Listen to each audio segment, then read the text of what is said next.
gara waan Maqaayas. deebitellee asuma Du'anii ka'aniitu namni nama du'ee ka'a jedhamu.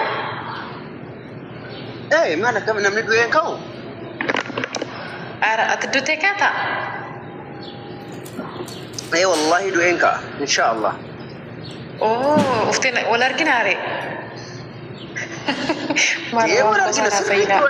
Yoo akka kanaan yoo ati kiristaanummaa keessatti duute abidda jahannam keessatti si argaa. Akka kanaa sila. Yoo jannata Fooniin kaata. Isin warri qoy. Abdi isin yoo musliima ta'an yoo musliima keessa du'e fooniin an ka'a moo hafuuraan an ka'a? Hafuuraan ka'ummaa jechuun maal jechuudha? Hafuuraan keef akkamitti hafuuraan ka'u jechuun maal jechuudha? Foon amma jiru kanatti guutummaa makottaan du'aa ka'a. Dhagna ittiin du'aa kaasu dhagna ittiin du'aa ka'u qaba namni hundinuu malee hafuuraan qilleensa akkanaatu du'aa ka'a maal jechuudha? Namni akkuma jiru kanatti yoo du'e du'aan ka'a jechuudha. Akkuma jirtu kanaan basuma karaa sirrii barsiistu dhugaa. Macaafa keessatti illee macaafni illee akkasuma jedha. Macaafa keessatti illee namni dhagnaan ka'a malee fooniin hin ka'u hafuuraan hin ka'u. Namni foonii kanaatiin ka'a namni akkuma jiru kanatti gogaa hundumaa qaama hundumaatiin hin ka'a. Hin ka'a. Akka ajaa'iba akka. Akkasidha boleessa kiyya. Laasaayii kabaayibee. Yoon du'ee ka'e. Na agarsiisi rabbiin yooni. Na agarsiisi. Waaqa na agarsiisi maaloo. Obboleeyyan taataafi na galcha. Si agarsiisa walaa macaafarraa. Akkuma amma nyaadhee dhugu kanatti booda yeroo du'ee ka'us nyaadhee dhuga beektaa miti kana itti garuu kan dogoggorre booda. Tokko dhagnaan akka kaatu si agarsiisa. Achi kaatee immoo nyaanni illee akka jiru dhugaatiin illee akka jiru si agarsiisa. Afuuraa immoo fooniin deebinee dachee makanarraa biyya lafa kanarra jiraanne jechuudha. Afuurri nyaatee dhugaa. Biyyi nagaa miti afuurri akkamiin waa nyaatee dhuga sin? Afuurri nyaatee dhuga. Qoy abdii otoo kana dubbisiin waan asii jechuudha. Namni jechuudha. Ergii du'ee duunee deebinee kaanee biyyuma lafaa kanarra jiraannee nyaata keenya nyaannee dhumna. Akka ajaa'ibaatti nyaattee dhugda malee gittim goote haadha warraa yoo ilaal haadha warraa 100 argatta jannata keessatti haadha warraa 100. Andi shimist. Andi mato mist. Macaafa maaliiti kun? Ifama kun macaafa maaliiti? Macaaficha Tiksi maaliiti? Tiksiin kun tiksi maaliiti? Ayyee. Qorontoos isa duraa boqonnaa 15 lakkoofsa 35 irraa sii jalqaba. Tokkoon itti sii dhagna tokkoon. Akkati dhaggeeffadhu waan asitti himu tokko macaafa qulqulluudha miti kun macaafa qulqulluu irratti akkati yaada kee tokkotti dabaltee ispeelingii tokko akkati qannastu sin barbaadu akkatitti dabaltu sin barbaadu. Akka achirratti caafame jirutti dubbista. Ani maal ibsa malee ati eeyyaman qabdu asirratti macaafa qulqulluu ibsuudhaaf ifa manaa godhiiti dubbisi waan jedhu bicha. Sijammar maal godhu dubbisi waan jedhu. Injallistu waan ta'eef an jedhe dubbisi. Namni tokko dhagna ittiin du'aa ka'an jedhee eegala mata dureen isaa dhagna ittiin du'aa ka'an namni dhagnaan du'aa ka'amuun qabu jalqaba mata duree kanarraa haa kaanu. Dhagni maalni?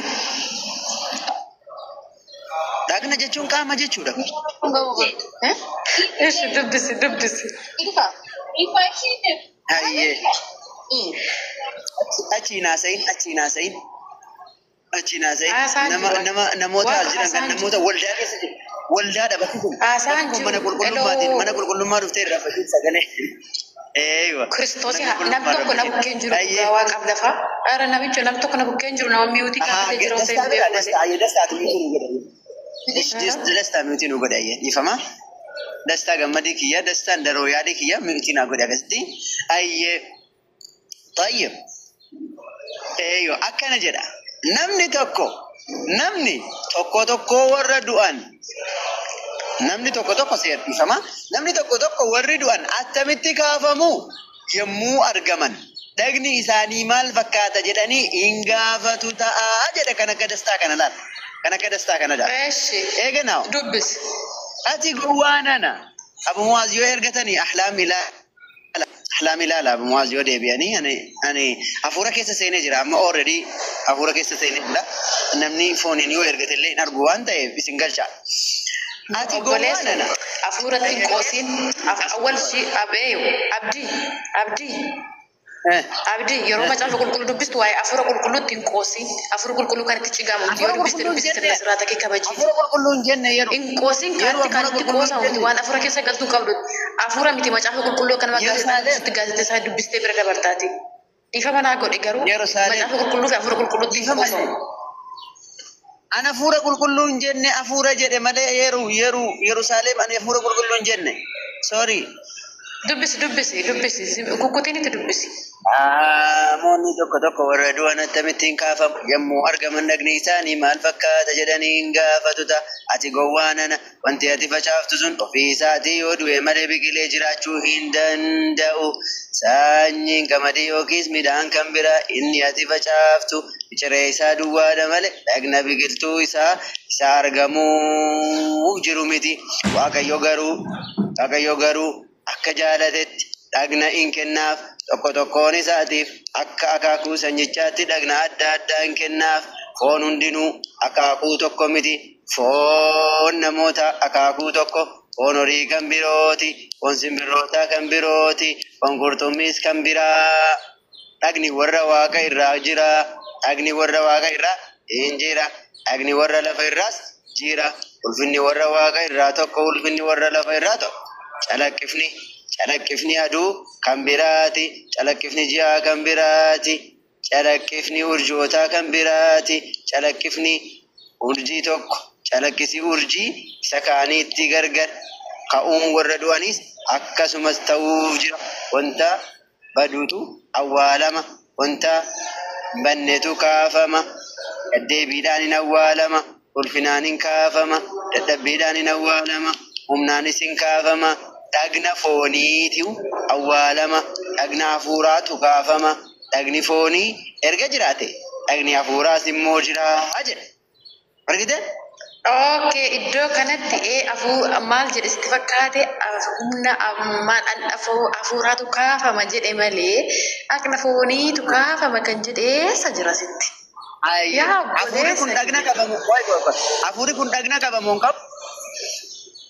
Hafuurri maal akka ta'e beekaatumtuu sila namni erga du'ee ka'ee deebi'ee nyaatu kun gowwummaa mataa keeti malee yookaan wallaalummaa mataa keeti malee dhiifama gowwaa jechuun macaafni kun dheeyyamu wallaalummaa mataa keeti malee hafuurri qulqulluutu hafuura nama sanaatu ka'ee gara baasaatti boqota malee namni fooniin hin ka'u foon lafarraa dhufe biyyoorraa dhufe biyyootti deebi'a malee deebi'ee hin jiraatu sii galee. Hayyee qaama hin qabamoo hin qabu yeroo ka'u. Qaama inni qabu erga abbaa bira deemee qabaachuu danda'a sana. Ergi abbaa bira deemee qabaachuu danda'a gaanii bakka jannataa geenne mirga waaqayyo geenne deebine ta'ee warra du'anii dhagna hin qabaami. Ni jiraata jedha malee namni dhagdhaan ka'ee deebi'ee jiraata kan jedhu hin jiru asirra fooniin ka'ee jiraata kan jedhu hin jiru biyya lafaarra deebi'ee hin jiraatu dhalli namaa biyyi lafaa waggaa 70 bichaa jiraatta. Waggaa 70 daangaa dhalli namaa kan biyya lafaatti hin jiraatu fooniin. Waaqayyo garuu akka jaalatetti dhagna kennaaf tokkoon isaatiin akka akaakuu ila Waaqayyo garuu maal jedha Waaqayyo garuu akka jaalatetti dhagna kennaafii jedha baay'ee akka jaalatetti ergati duutee obboleessa kiyya aan asatti si jambar jechuudha erga duutee ati nama si bukkee jiru yuun beektu erga ol baate si galee erga ol baate obboleessa kee hin argita malee obboleessa koo jettee waamuu dandeessu wanta si galuu qabu. Erga ol baatee jechuudha. Dhagni siif kennamus immoo dhagna sammattiin bukeessinee nyaannee nama abaarree nama cigaalee gallu sana miti. Dhagni nuuf kennamu yoo qulqulluu taate yoo mirga waaqayyo ta'a mirga waaqayyo abbaa keetti teesse ani siif kennamu anna qulqulluu sana kan inni siif kennuu danda'a. Feetu sii kenna feetu si dhoowwata feetu moo abiddattuu galta waliyyuu hin baatu. Yeroo sanas achii hin beeku. Wanta akkasii gaafadha. Jannanni nuti itti deebinu sun jannata Addaam keessaa bahe moo kan biraatti? Eh? Jannanni nu itti deebinu jannata Abrahaam Addaam keessaa ba'e moo jannata biraati? Oh, sakanallee dastaa gaafadhu gaalee sii deebisu kanani. Maaliifi jannata yoo karaa isa dhugaa irraa deemtee. Ayyee yeroo takka kana deebisuu hin dandeessu erga ta'e waan takka si gaafadha ayyee. Abrahaam sababa Addaam jannata keessaa baane miti? Eenyu nuti kaa? Adda ergi isaa Yesuus Kiristoos dhufee immoo cubbuu keenya nu dhiisee jannata keenya isa duraatti dhufee arganne ko jannata sana. Nuti arganne ko warra Kiristoositti amananii arganna bara. Ishi karaa Yesuus jannata sanitti deebina miti? Kanaafuu jennanii nuti deebinu isa Addaam keessaa ba'e moo kan biraati? Addaamiif Waaqayyo dhiisee fi kobar. Thank you. Kanaafuu siin jedhee bar karaa jenna karaa Yesuus dhufuu nu cubbuu jannata Addaam keessaa nu baase keessatti nu deebisuuf dhufeemi. No, seera kan duraan raawwatamas ture seera Musee faa seera Isaayyaas faa kana keessatti yeroo isaan bulchaa turanii kan dogoggorame sana warra akka fedha garaa isaaniitti jira sana sirreessuudhaaf namaa fi yeroo baay'ee deddeebi'ee dubbadha ragaa qulqulluutu jira macaafa qulqulluurra Yesuus Kiristoos kan inni biyya gara biyya lafaa dhufee jannata sababa Addaam keessaa baanetti nu deebisuuf moo kan biraatiif dhufu? Inni unuu fi Waaqayyo walitti araarsuudhaan dhufe guutummaa guutuutti ragaa miti. Waaqayyotti yeroo araaramu karaa dhugaa nu agarsiisu. Akkam taana gaafa ayyee yeroo Waaqayyotti yeroo araaramne maal taana? Jannaticha deebina miti? Yeroo Waaqayyotti eega. Jannatichatti deebina. Thank you. Jannatuma Addaam keessaa ba'etti deebina miti? Aloo afaan maaliif barra deddeebi'ummaa barbaachisere? Okay, thank you. Jettee taa'ee jannata Addaam sana keessa nyaanni ni jira moo hin jiru? Obboleessa kiyyaa nyaanni haa jiraatu yeroo sana nama fooniin biyya lafarra jirutu nyaachaa ture. Addaam koo yeroo sana lafarra jira. Aloo erga duutee akka Addaam jiraatu fooniin kan inni jiraatu sana keessa jiraatta. Okay, jannata Addaam sana keessa nyaanni ni jira moo hin jiru? Obboleessa kiyya na dhaggeeffadhu jira. Nyaanni jira. Bakka Addaam turee jira. Jira, thank you. Okay, thank you. Waan Haadha warraa fi abbaa warraa jira moo hin jiru? Abbaa warraa Abdi wait. Abdi wait. Xiqqoo ishee na dhaggeeffadhu sitti ni maashi. Na dhaggeeffadhu ishee. Ati ni taayu. Don't run, don't run. Dhaggeeffadhu. Addaamii kan inni hafuura jannata keessaa ba'e hafuuraan malee yeroo sanatti hafuura isaatu keessaa ba'e qullaa ta'uusaa of arge erga ayyaana Waaqayyoo keessaa baaste seexanni malee nama fooniitu jannata keessaa fiigee ba'e miti si galuu qaba wanti kun hafuuraan wanti mul'achuu qabu si galee. Stop. Hafuuraan nyaate Addaam baalamoo gaafa firii muka sana nyaatu hafuuraan nyaate. Dhaggeeffadhu gaafa seexanni dhattee gaafa booftii na dhaggeeffadhu gaafa booftii hattee haadha mana Addaamiitti kuttee laattee dhaggeeffadhu ishee.